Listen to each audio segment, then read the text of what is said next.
As I am recording this, I released an episode of the Titans Rundown, and it is about the off-season plan tracking, like what I would do if I was GM of the Tennessee Titans.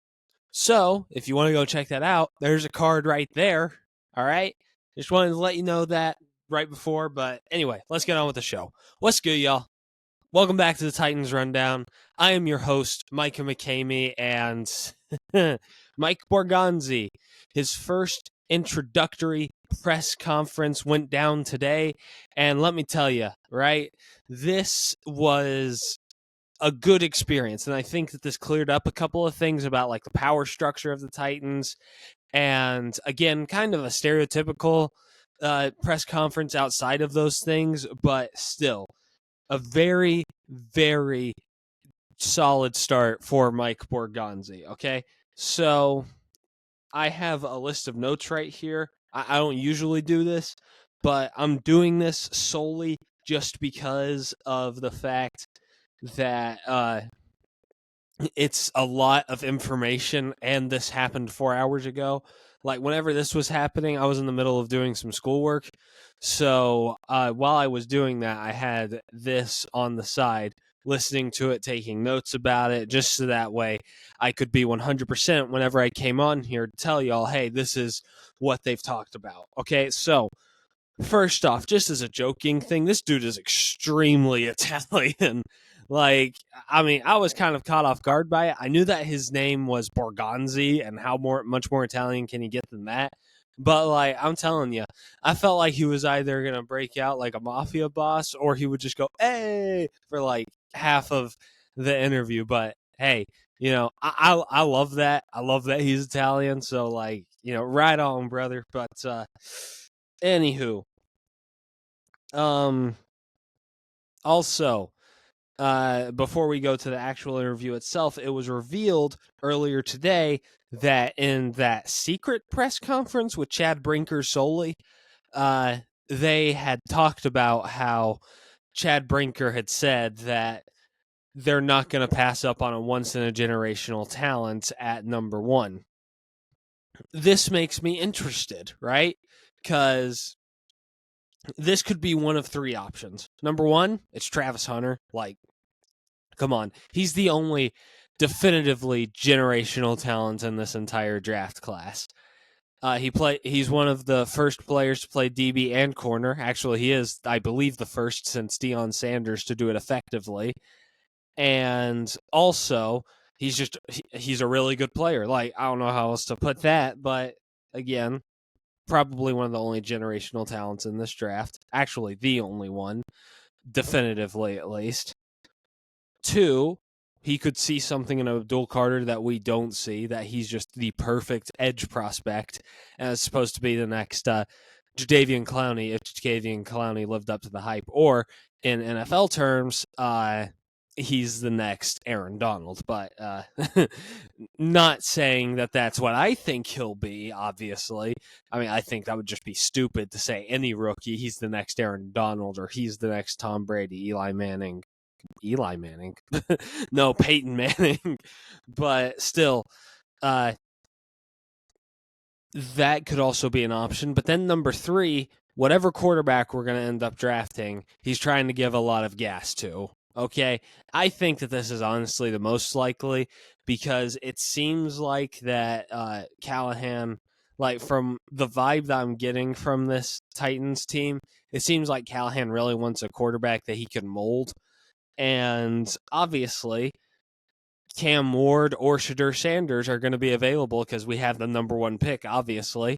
But, like, I'm interested to see if that's really what's going on here. I mean, I think it is, but if y'all have thoughts on that, let me know down below. But, okay, generational talents talk out of the way. Let's get into the interview. Starting out with a little bit of a weak one, but he started out by saying that there was great ownership, according to Bergonzi. I mean, of course, you get hired by a team, then you're obviously going to say that the owner is great because you don't want to lose your job on day one. But, like, I mean, he could have very easily gone without mentioning that, and he could have said, "Oh yeah, I came here because Chad's here, and I respect him. I respect Callahan, and I think there's something to build on here." He didn't have to put in that there was great ownership.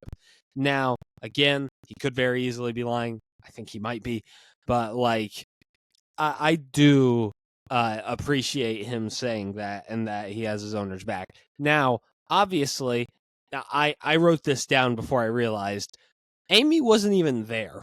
Like, she was not there. She didn't take any pictures or anything. I mean, I don't know why that was happening, but man, I don't get it.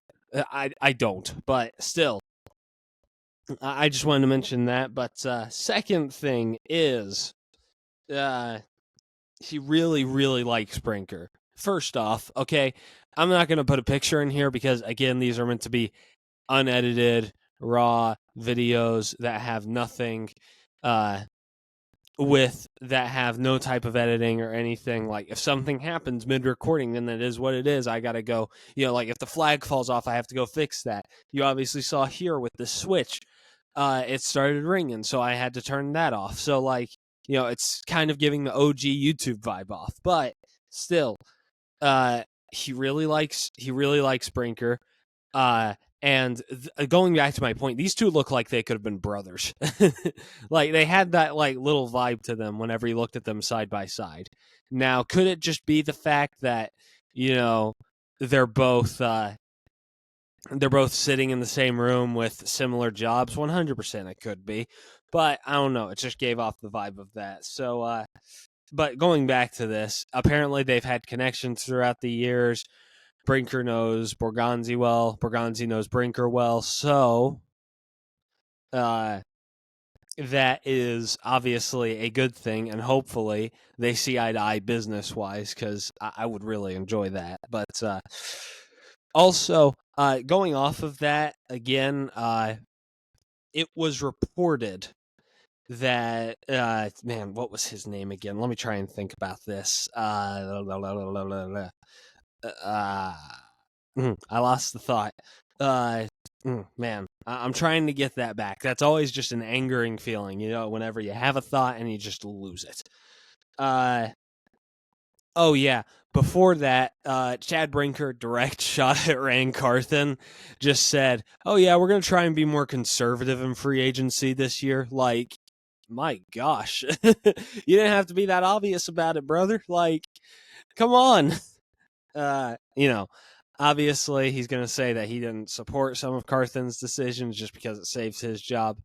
I get it. It's a part of the business. Now, do I think that he deserves some flack for it because it is a little snakish? Sure. But again, part of the business. If you want to keep a job, you can't just go out there and be like, yeah, I thought that some of the decisions that Rand was making were really good. I was completely wrong. And,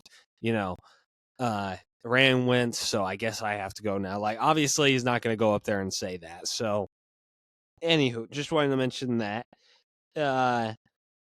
Also, here's an acronym that I found from this interview. It's CDD: connected, disciplined, and detailed. He talked a lot about discipline in this interview, which honestly is probably for the better. I mean, I want this to be disciplined. Connected, as in probably he and Brinker being connected on all the decisions, making sure that they are doing what they think is right for the team, and detailed. Again, yeah, I mean, that's just going off of the other two. So, I don't know. I just found an acronym in there, so I thought I might as well mention it. But that's just a minor mention. Okay, so talent and character is also something that was talked about in this interview. Again, another kind of shot at Rand Carthen where, you take a look at that and you just think that screams like Rand Carthen last offseason was only signing really talented guys and wasn't signing like leaders and scheme fits and stuff like that. He was just going out and getting whoever was best.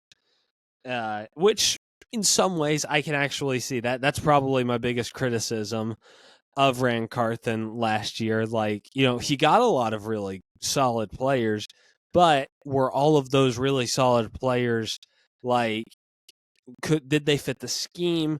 Were they good for locker room spirits? It's just like those are the questions that you ask whenever you hear stuff like that. And again, don't get me wrong, some of those dudes are going to be building blocks for the future. Like, I'm one of the few people that you'll see on here that hasn't lost faith in L'Jarius Sneed. Tony Pollard was good last year. Lloyd Cushenberry was good up until the injury. Don't listen to PFF on that. He had only allowed like 1 sack all year. Trust me, he was not that bad. Let me think. What else was there? Oh yeah, Calvin Ridley, obviously really good. Cheeto was good whenever he played, but again was kind of hurt. And again, also another bunch of young players that he brought in that were also really good. But you got to also think about what if some of that was to do with Chad Brinker. But anywho, yeah, again, that was my biggest criticism of him. So maybe going for a little bit more conservative, not like completely conservative, but finding that nice little medium of like, you're not going to sign now everybody and you're not going to sign anybody at all like the Colts have. Whenever you're doing stuff like that, it sounds pretty good to me, at least. Whenever you can find the happy medium between those two. So, next thing, looking for leaders. Again, kind of going off of that last one, more so looking for scheme fits and leaders and just people that are just, really good just for the sake of it and not thinking about like, okay, I do really want a I do really want this specific top 5 defensive lineman in the league. But the question is, does my coaching staff want him as a scheme fit? And will he be a good leader in this locker room? Stuff like that. So, again, just going off of that one. He doesn't. Okay, this is something from Borgonzi. He doesn't mind the structure of how we're doing things here. I remember hearing about how Callahan had commented on this and saying that it was ahead of the curve, which, again, obviously he's going to say positive things about the team, but I do find that interesting, and, I'm interested to see how this specific structure goes. I mean, we haven't seen the Titans innovate on anything, and goodness knows how long. So I don't know. That was kind of nice to see. Oh yeah. So 2 things going off of this structure. Borgonzi still has full authority over the draft and free agency. Both of those he has full control over. Okay. The only difference is that Chad Brinker breaks ties. Thank goodness.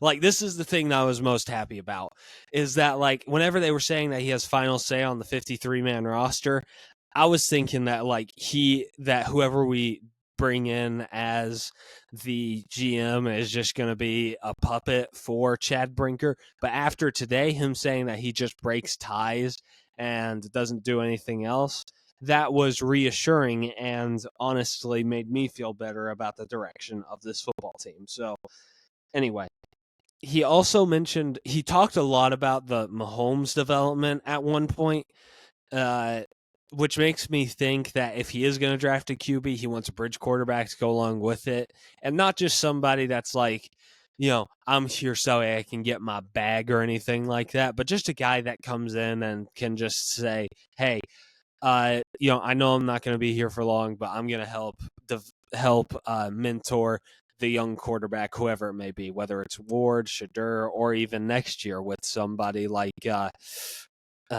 Arch or Lenora Sellers or Drew Aller, I guess. Again, I know there's some interesting thoughts about that name, but anywho, again, I like the idea of a bridge quarterback. You'll see in the episode that I released. It's premiering right now, 9 minutes in, but you'll see in that video I really liked the idea of going for a bridge quarterback, so I did appreciate that. There have been calls for the number 1 overall pick, and it has And he has said that he has like small interest in the idea of trading down. But whenever he was in the press conference, he said that he answered a lot of those phone calls with, "We'll keep in touch." And for people who don't know what that means in business or haven't watched Mrs. Doubtfire, obviously I kid, but like basically what that'll mean is I'm not gonna say no, but it probably means no unless you are the last resort completely. So that's something to note that we'll probably end up sticking at one unless we just get like every single pick imaginable. So just keep that in mind over the next couple of months. That's probably excuse me, unrealistic to trade down, but it's not completely out of the possibility. He said that he wants to like marry fast and physical, which obviously is what everybody wants to do. But you got to take a look at this. There are some teams that try and go all in on one side and don't think about the other side. Like take the Dolphins for example. Miami Dolphins went all in on being fast, and what has that got them? A couple of wild card round appearances, some decent games against some big opponents, but they don't really do well against like really good football teams. And they basically write off of the fact that they beat up on really bad football teams and they get injured easily. So, like, what's the point of that? Something like a Vrabel team. Really physical, like really, really physical. And again, I appreciated that about Vrabel. But we also needed some fast flashiness to us. Golly, if you were to put Mike McDaniel and Mike Vrabel and combine them into one coach, that would take over the entire NFL now that I think about it. But, you get my point. I like that we're not trying to go one way or the other. We're just trying to find a happy medium, which is something that was mentioned a pretty decent amount about happy mediums. But, man, I remember he was asked about, later round picks, like being able to find Snead in the fourth and people like that. And he answered about like how they always like basically specifically told them, hey, we are going, we want you to develop this. Okay. This is what we're doing. And we want you to get better at this, which is a good philosophy. In my opinion, at least. So I wanted to mention that. And lastly, they want a QB to come in and set the tone, whether that's Jameis Winston, obviously, probably not, Russell Wilson, Carson Wentz, or Cam Ward, or Shadur Sanders, whichever QB it may be. He definitely wants somebody that will come in and isn't just like somebody that's going to lay back and let things unfold. He wants this dude to be in here and set the tone immediately, like what the Joe Burrows and the Mahomeses of the world did.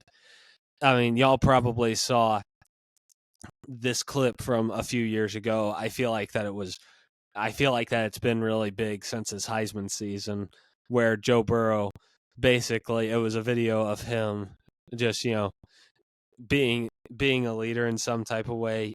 They were chanting something in the middle of practice, and the title of the video was immediately setting the tone. So you need somebody like that will come in as a quarterback and set a winning tone. It doesn't matter where they came from. It doesn't matter. It doesn't matter if they're a rookie or a 15-year vet. Just somebody that will come in and be like, we are going to win. Right? You saw that with Jaden Daniels just this past year. Heck, I mean, I'm not saying that Sam Darnold was a big impact on the Vikings winning because the Vikings were already a really good football team without him. But it could have been very easy for a projected starter, J.J. McCarthy, after he got hurt and was out for the season, for the team to just be like, okay, this is a rebuilding year, Sam Darnold, but Sam Darnold was just like, no, I'm tired of losing. I want to win.